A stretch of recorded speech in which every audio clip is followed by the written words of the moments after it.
തടസ്സങ്ങൾ പ്രതിബന്ധങ്ങളല്ല, ചവിട്ടുപടികളാണ്. വഴി തുറക്കപ്പെടാനുള്ള ഒരുക്കമാണ്.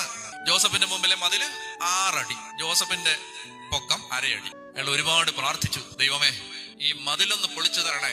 ഈ മതില് പൊളിയാൻ ജോസഫ് ഒരുപാട് പ്രാർത്ഥിച്ചു. ദൈവം ഈ മതില് പൊളിച്ചു കൊടുത്തില്ല. ദൈവം ഈ മതില് തകർത്തില്ല.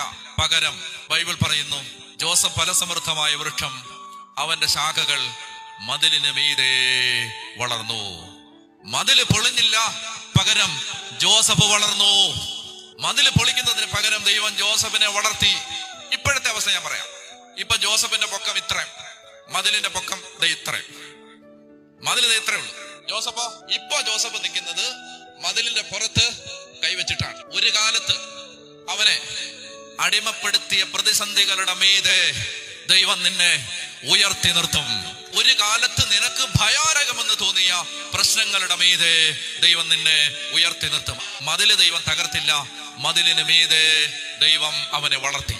അവൻ എന്താ ചെയ്തത്? മതിലിന് മീതെ വളരാൻ ജോസഫ് ആകെ ചെയ്തത് ദൈവത്തിന്റെ സമയത്തിന് വേണ്ടി കാത്തിരുന്നു.